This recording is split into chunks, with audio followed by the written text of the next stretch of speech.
Creí que volver a casa era lo correcto, era lo que debía hacer, pero no sabía que regresar iba a obligarme a enfrentar lo que mi abuelo ocultó toda su vida. Mi abuelo Eusebio fue quien me crió. Para mí no era un abuelo, era mi papá, el hombre que me enseñó a trabajar, a madrugar, a no deberle a nadie.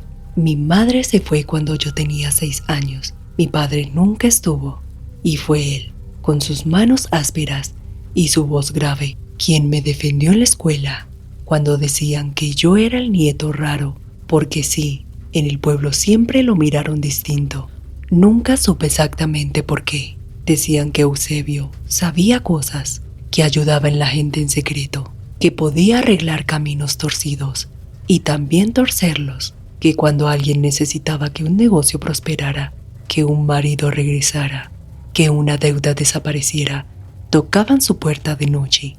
Yo crecí escuchando pasos después de las 10, murmullos, gente que entraba sin tocar fuerte y salía en silencio. Pero había algo que nunca cambió: el pozo del patio. La casa era vieja, de tapia y techo de zinc, y en el centro del patio, rodeado por piedras húmedas, musgo oscuro, estaba el pozo. Siempre estuvo ahí, desde que tengo memoria. Yo jugaba con carritos alrededor, pero jamás podía acercarme más de 3 pasos. De ese borde no pasas, me decía él, serio, sin gritar. Nunca me explicó por qué, solo decía que era peligroso, que estaba hondo, que un mal paso bastaba. Pero no era miedo lo que veía en sus ojos cuando me acercaba. Era otra cosa, algo más tenso, más profundo. Cuando cumplí 18, me fui a la ciudad.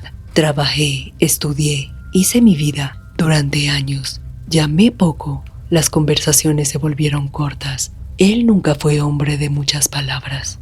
Hasta que una tarde me llamó doña Matilde, la vecina. Gerardo, tu abuelo ya no está bien, deberías venir. La palabra deberías me atravesó como una deuda.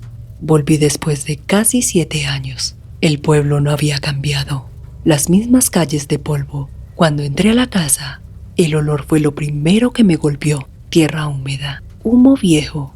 Mi abuelo estaba más pequeño, encogido en la silla mecedora, la piel fina, las venas marcadas, pero sus ojos seguían firmes. «Volviste», dijo sin sorpresa. No supe qué responder, solo asentí y me arrodillé frente a él.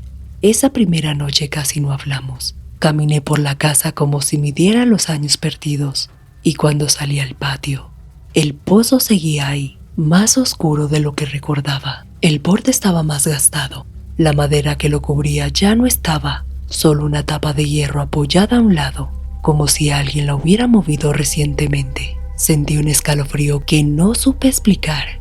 No era miedo infantil, era una sensación de que algo estaba fuera de lugar. Esa fue la primera anomalía. No había viento, pero la cuerda vieja del pozo se balanceaba lentamente, como si alguien la hubiera soltado segundos antes. Me quedé quieto, me acerqué un paso más de lo que jamás me había permitido, y entonces lo oí. Un sonido breve, no era un eco, no era agua cayendo, era como si algo respirara allí abajo. Me aparté de inmediato. El corazón me golpeaba fuerte, pero mi mente buscaba lógica, tal vez un animal, tal vez aire atrapado. Esa noche soñé con el patio. Soñé que caminaba descalzo hacia el pozo y que desde adentro alguien susurraba mi nombre. No una voz conocida, una voz vieja, ronca. Desperté sudando. Al otro día, mientras le daba el desayuno a mi abuelo, lo noté inquieto. «No te acerques al pozo», dijo de pronto. Se me heló la espalda. «Solo estaba viendo cómo estaba», respondí. Él clavó los ojos en mí con una dureza que no le conocía. «Ese lugar no es para estar merodeando». No discutí, pero algo cambió dentro de mí. Esa tarde llegó mi primo Álvaro. Hacía años que no lo veía. Traía una expresión que mezclaba preocupación y algo más. «¿Ya te contó?», me preguntó en voz baja, mientras mi abuelo dormía. «¿Contarme qué?». Álvaro miró hacia el patio. «La gente sigue viniendo, Gerardo, aunque él ya casi no puede levantarse». Sentí un nudo en el estómago. «¿A qué vienen?». a lo de siempre.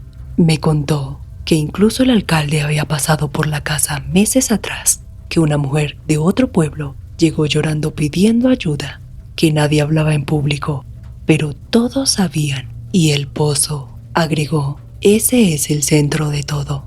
Lo miré fijo. ¿Qué quieres decir? Que no es un pozo común.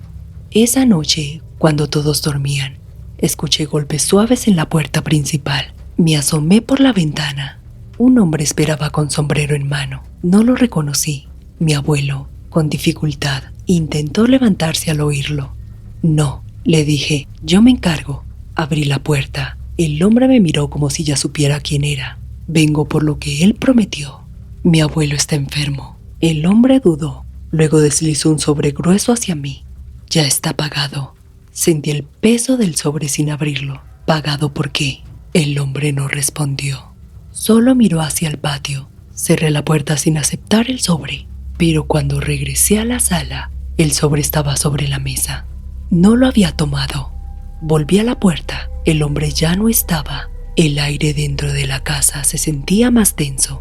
Fui al patio. La tapa de hierro no estaba a un lado. Estaba corrida y el pozo abierto. Me acerqué lentamente. Cada paso retumbaba en mi pecho. El borde estaba húmedo, como recién tocado. Me incliné apenas. No vi agua. Vi oscuridad espesa, más profunda de lo que debería. Y entonces, desde el fondo, muy abajo, algo brilló. Una forma imposible de describir, moviéndose donde no debería haber nada. Retrocedí tropezando. Sentí que el aire se comprimía alrededor. No hubo explicación, no hubo lógica, solo la certeza de que ese pozo no era un simple hueco en la tierra y que la reputación oscura de mi abuelo no era solo un rumor. Mientras me levantaba del suelo, escuché detrás de mí la voz de mi abuelo. Te dije que no miraras. Me giré. Estaba de pie en la puerta del patio y en sus ojos no había enojo, había resignación, como si supiera que el límite que me protegió toda la vida acababa de romperse. Desde esa noche, nada volvió a sentirse normal en la casa. Mi abuelo no volvió a mencionar lo que vi, ni yo le pregunté, pero el silencio entre nosotros dejó de ser cómodo. Las consecuencias empezaron de inmediato. A la mañana siguiente, el agua del lavadero salió turbia, marrón, con un olor extraño. Doña Matilde vino alarmada diciendo que en su casa también estaba igual, que nunca había pasado algo así. El perro del abuelo, que siempre corría libre por el patio, se negó a cruzar la puerta trasera. Gruñía mirando hacia el pozo, con el lomo erizado. Los animales no necesitan explicaciones. Yo casi no dormía. Cada madrugada escuchaba un sonido profundo, como si una piedra grande cayera en el agua. Fui al pueblo a comprar medicamentos al abuelo. Cuando regresé, encontré a mi abuelo sentado frente al pozo, solo, mirando hacia adentro. ¿Qué haces ahí?, pregunté. Escuchando. ¿Escuchando qué? No contestó de inmediato. Luego dijo algo que me dejó frío. Está inquieto. Esa noche ocurrió algo más fuerte. Yo estaba en mi cuarto cuando escuché un arrastre en el patio. Era como si algo pesado rozara la tierra. Tomé la linterna y salí. La tapa de hierro estaba completamente retirada, apoyada en el limonero. La cuerda del pozo colgaba hasta perderse en la oscuridad, pero no estaba quieta. Se tensaba, como si desde abajo alguien estuviera sosteniéndola. Sentí el impulso absurdo de tirar. No lo hice. En lugar de eso, alumbré hacia el fondo y por un segundo vi algo subir. No una persona, no un animal. Era una sombra con forma incompleta, como si el aire se doblara sobre sí mismo. Y cuando la luz la tocó, desapareció. La cuerda cayó floja. Salí corriendo hacia adentro. Mi abuelo estaba despierto. Ya empezó, murmuró. Al otro día decidí buscar respuestas afuera de él. Fui a ver al sacerdote del pueblo. Nunca fue cercano a la iglesia, pero necesitaba una versión distinta. Cuando mencioné el pozo, bajó la mirada. Tu abuelo ayudó a mucha gente, pero la ayuda tiene precio cuando se pide por los caminos equivocados. Hubo un evento hace más de 30 años, una sequía terrible. El ganado moría, nada prosperaba, la gente se iba. Tu abuelo hizo algo para cambiar eso. Sentí que el aire se me iba. ¿Qué hizo? El padre respiró hondo. Prometió algo que no le pertenecía. Salí de ahí con más preguntas que respuestas. Esa misma tarde encontré algo en el cuarto del abuelo. Debajo de su cama escondía una caja de madera. Había una libreta vieja con nombres, fechas, cantidades y al lado de algunos nombres una marca roja. Reconocí varios apellidos, gente que había prosperado de la nada, otros que habían desaparecido del pueblo, sin explicación clara. En la última página, escrita con letra más temblorosa, había una frase: cuando yo no esté, vendrá por lo que es suyo. Sentí un golpe seco en el pecho. Esa noche enfrenté a Álvaro. Me contó que cuando éramos niños, una vez espió a mi abuelo, que lo vio lanzar algo al pozo, envuelto en tela, que escuchó palabras que no eran oración. Siempre dijo que lo hacía para proteger al pueblo, que alguien tenía que ensuciarse las manos. Mi abuelo no solo ayudaba a torcer caminos, hacía pactos. La sequía terminó abruptamente desde aquella noche hace décadas. El agua volvió a los campos, las cosechas florecieron, el pueblo prosperó. Pero el acuerdo no era eterno, tenía condiciones. Mientras discutíamos en la cocina, un grito nos interrumpió. Venía del patio. Salimos corriendo. El perro del abuelo estaba tirado junto al pozo, sin vida, los ojos abiertos, sin una sola herida visible. El aire olía a tierra removida. Álvaro retrocedió pálido. Eso no es normal, Gerardo. La tapa de hierro cayó sola dentro del pozo. El golpe retumbó como un disparo profundo. Y entonces, la tierra alrededor se agrietó, en una línea fina que avanzó hacia la casa. Sentí que el piso vibraba bajo mis pies. Desde el fondo, emergió un sonido distinto. Era una risa, grave, hueca. Mi abuelo apareció detrás de nosotros, sostenido apenas por la pared. Tenía que ser yo el pago final. El viento se levantó de golpe. La grieta en la tierra se abrió un poco más y comprendí que no se trataba solo de reputación ni de rumores. Se trataba de una deuda viva y alguien había venido a cobrarla. Y en ese instante, el borde del pozo comenzó a desmoronarse. Las piedras que lo rodeaban se soltaron una por una. Algo salió del pozo. No sé cómo describirlo. Tenía una forma extraña. Se movía de maneras incomprensibles.